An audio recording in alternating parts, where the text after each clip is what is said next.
बिस्मिल्लाहिर्रहमानिर्रहीम। अस्सलाम वालेकुम। उम्मीद करता हूँ आप सब ठीक ठाक होंगे, हैफियत से होंगे। आज की वीडियो में बात करेंगे जी लीगलाइजेशन चार्जेस के बारे में कि आपको इटली के डॉक्यूमेंट्स की लीगलाइजेशन के लिए क्या चार्जेस जो है पड़ते हैं। तो बेसिकली ये सारा कुछ BLS की वेबसाइट पर अवेलेबल है। तो हम ये सारी चीज़ें स्क्रीन पर ही डिस्कस करेंगे कि आपको नॉर्मल डॉक्यूमेंट के कितने चार्जेस पड़ेंगे और जो आपके इटालियन ट्रांसलेशन है उसके कितने चार्जेस पड़ेंगे। तो चलते हैं कंप्यूटर स्क्रीन पर और वहीं पर सारी जो है नोटिफिकेशन जो 2 3 4 हो रही हैं उनको भी डिस्कस करते हैं। तो सारी चीज़ों को अभी हम डिस्कस करेंगे वन बाय वन। तो चलते हैं कंप्यूटर की स्क्रीन पर। अच्छा, तो सबसे पहले आप आ जाएंगे BLS की वेबसाइट पर। इसका सबको मालूम होगा पहले से ही। तो उसके बाद आपने ये जो स्केड्यूल अपॉइंटमेंट है वो यहाँ पर करनी होती है। उसके बाद ये अकाउंट मेरा आप लॉगिन देख सकते हैं क्योंकि यहाँ पर लॉगआउट का ऑप्शन आ रहा है, मतलब मेरा अकाउंट लॉगिन है। तो यहाँ पर visa services, short term visas, long term visas और ये है लीगलाइजेशन। लीगलाइजेशन पे आप क्लिक करेंगे तो आपको जो है वो पेज पर ले जाएगा जहाँ पर लीगलाइजेशन के बारे में सारी डिटेल्स जो है मेंशन होगी। उसके अलावा कुछ जो नोटिस आए हैं उनके बारे में भी बात करते हैं इसको थोड़ा ओवरव्यू लेने के बाद।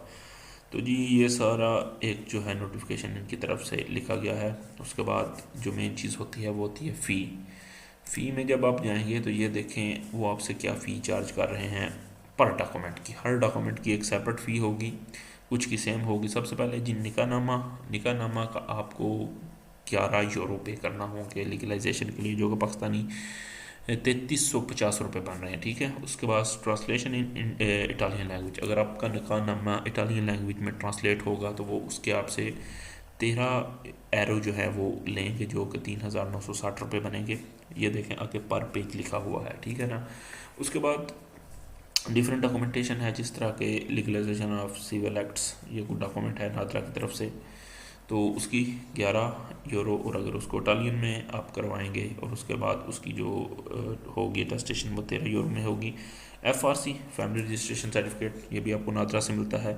और आपको ये भी बताता चलो ये सारे डॉक्यूमेंट्स पहले मोफा से जो है ना अटेस्ट होने चाहिए। जो भी इंग्लिश में आपके पास ओरिजिनल डॉक्यूमेंट्स हैं नादरा की तरफ से वो मोफा से अटेस्ट होने चाहिए। उसके बाद फिर जो है ना अम्बेसी आपको लीगलाइज करके देती है।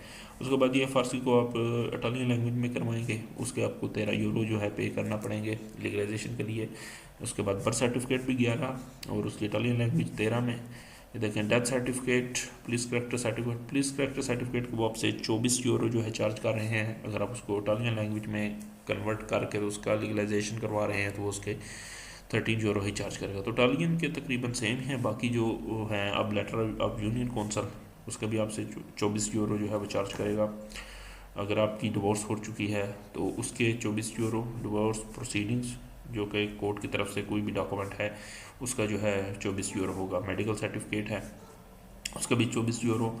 और उनकी इटालियन जो है 13 यूरो में। उसके अलावा जो आपके ये फॉरेन डॉक्यूमेंट्स जो हैं उनकी लैंग्वेज में इटालियन में है, इनकी फ़ीस भी इनके सामने जो है मेंशन है। अगर आप कोई डॉक्यूमेंट इनके अंडर आ रहा है या इस तरह का डॉक्यूमेंट आपके पास है तो फिर उसकी फ़ी इसके लिहाज से जो है चार्ज होगी। ठीक है। उसके अलावा ये इन्होंने नोटिफिकेशन दिया हुआ है कि any additional amount other than mention about documents not fall under responsibility of embassy. इसके अलावा अगर आप कोई पैसे पे करते हैं तो वो अम्बेसी की जिम्मेदारी नहीं और दे फीस नॉन फंडेबल होगी। अर्जेंट फ़ी में ये है कि अर्जेंट फ़ी को आपको एक नोटिफिकेशन मिला हुआ कि आपको अगर डॉक्यूमेंट्स जल्दी चाहिए लीगलाइजेशन के बाद, तो आप जब लीगलाइजेशन के लिए जाते हैं तो जिस विंडो पर आप डॉक्यूमेंट्स देते हैं उनको आप अर्जेंट फ़ी पे कर देते हैं और आपको डॉक्यूमेंट्स आपको आम टाइम से प्रायोरिटी टाइमिंग के थ्रू जो है जल्दी मिल जाते हैं। ठीक है।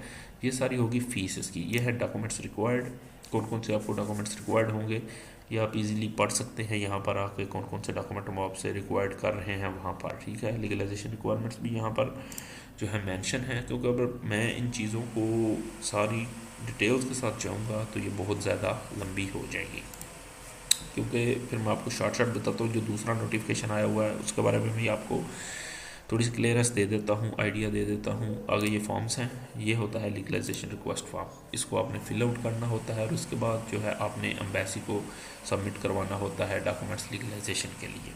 इस फॉर्म को मैंने इसलिए बताया क्योंकि यहाँ पर जो अभी नोटिफिकेशन आया हुआ है बुक एंड अपॉइंटमेंट पर, उस पर देखें ये 4 नोटिफिकेशन आए हैं और ये बेसिकली आए हैं आपकी कराची कंसुलेट की तरफ से और उन्हीं के लिए आए हैं। यहाँ पर सबसे पहले आप देख लें, resident of Sindh and Balochistan having permanent address of Sindh and Balochistan on the right card can take appointment from for Karachi and Quetta.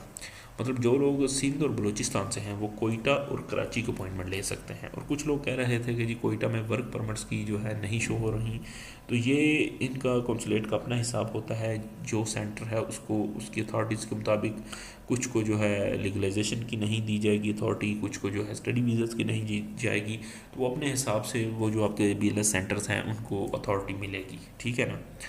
तो उसके बाद ये पाकिस्तानी इनकम डिक्लेरेशन का आपको नज़र आ रहा है अकाउंट। ये सिंपली ये है कि जी इसमें उन्होंने सिर्फ ये बताया कि जो इटालियन सिटीज़न हैं उनको हम सिक्योरिटी प्रोवाइड कर रहे हैं, उनकी ज़िम्मेदारी जो है इटालियन कौंसलेट की है। कराची कौंसलेट जो है उनके लिए जो है कोई भी उनका मसला मसाइल हो सॉल्व करेगी इनकम से रिलेटेड। उसके अलावा जो पाकिस्तानी वहाँ पर मुकीम है और उनके पास वहाँ की नेशनलिटी नहीं, उनका यहाँ पर अगर FBR से कोई मसला प्रॉब्लम है तो उसमें हम कोई किरदार नहीं अदा नहीं करेंगे। आपको जो है आपकी एम्बेसी ऑफ पाकिस्तान जो इटली में है वो आपके केस डील करेगी, हमारा FBR से कोई लेन देन नहीं। आपको मैं क्योंकि ये नोटिस मैंने ऑलरेडी रीड किया हुआ है इसलिए मैं आपको बायरो बायर जो है समझा रहा हूँ। उसके बाद जो प्री एनरोलमेंट जो स्टडी वीज़ास हैं उनके बारे में नोटिफिकेशन है वो आप रीड आउट कर सकते हैं क्योंकि स्टूडेंट्स इस चीज़ को ईजिली अंडरस्टैंड करते हैं। और उसके बाद ये जो नोटिफिकेशन है कराची कौंसलेट का, जी आपने जो है लीगलाइजेशन के लिए क्या करना है, तो सबसे पहले ये इसकी अपॉइंटमेंट्स नहीं दे रहे, लीगलाइजेशन का ऑप्शन नहीं आ रहा यहाँ पर कराची कौंसलेट में। ये आप डायरेक्टली जाएंगे और जो है ना ऑन द स्पॉट आपको जो है ये प्रोवाइड करेंगे। ये है application form with 2 colour of passport size photos. Application form कौन सा है जो आपको मैंने ऑलरेडी यहाँ पर शो करवाया है लीगलाइजेशन वाले जो है ना ऑप्शन में, यहाँ पर फॉर्म्स में जाकर वो वाला फॉर्म था।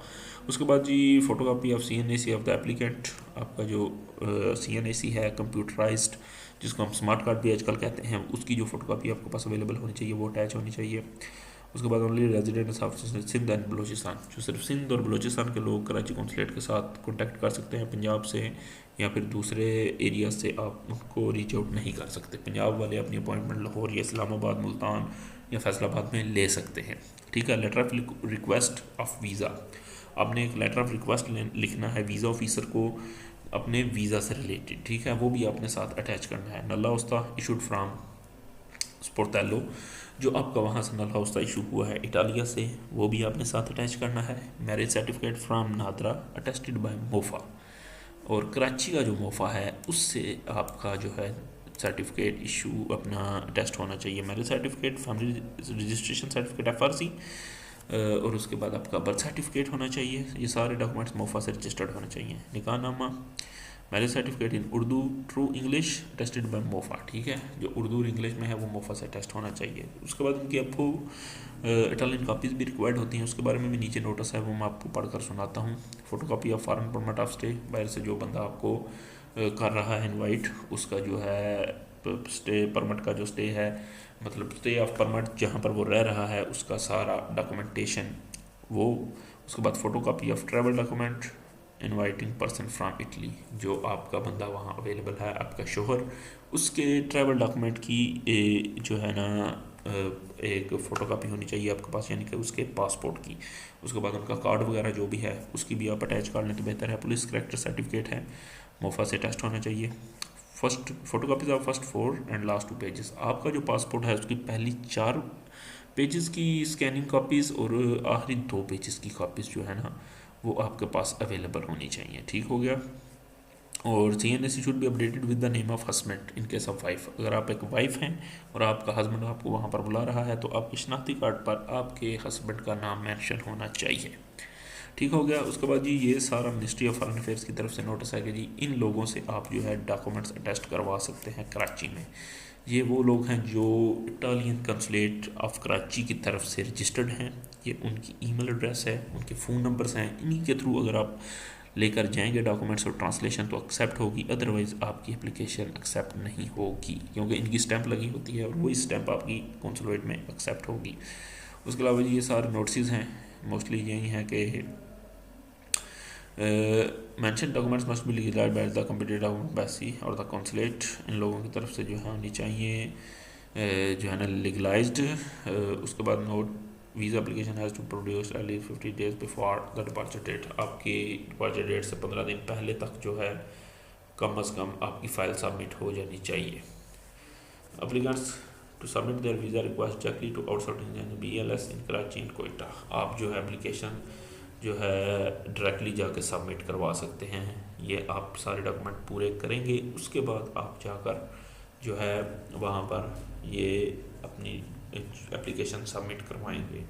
Application can be obtain requirement form online.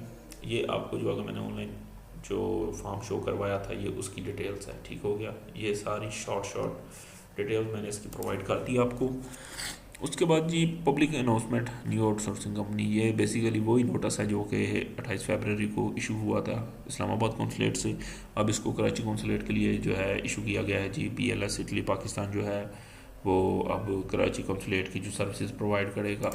तो ये सारी बेसिकली उसी से रिलेटेड चीज़ें हैं, तो इसको भी आप रीड आउट कर लीजिएगा। एक शॉर्ट सा नोटिस है, उसमें भी कोई लंबी चौड़ी बात नहीं। अच्छा, तो जी उम्मीद करता हूँ आपको वीडियो की जो है समझ आ चुकी होगी। सारे नोटिफिकेशन आपके सामने थे, उसको मैंने रीड आउट भी किया। अगर कोई इशू हो आप कमेंट बॉक्स में पूछ लें। इसके अलावा जो स्टूडेंट्स वाला जो स्टडी वीज़ा से रिलेटेड नोटिफिकेशन था उसमें मैंने उसको ओपन नहीं किया क्योंकि स्टूडेंट्स ऑलरेडी इन चीज़ों को समझते हैं, इंग्लिश को अंडरस्टैंड करते हैं, तो वो इस तरह पोर्टल को खुद ओपन करके जो है नोटिफिकेशन को रीड आउट कर सकते हैं। कुछ सर्टिफिकेशंस की बात है, कुछ जो डॉक्यूमेंटेशन रिक्वायरमेंट्स हैं या जो प्रोसेस है वो सारा इस नोटिफिकेशन में अवेलेबल है। अगर मैं वो चीज़ भी डिस्कस करता तो वीडियो बहुत ज़्यादा लंबी हो जाती है। तो फ़िलहाल ये सारी चीज़ें उम्मीद करता हूँ आपको समझ आ चुकी होंगी। तो इसी तरह इंशाल्लाह मिलते हैं किसी न्यू वीडियो में। अल्लाह हाफिज़।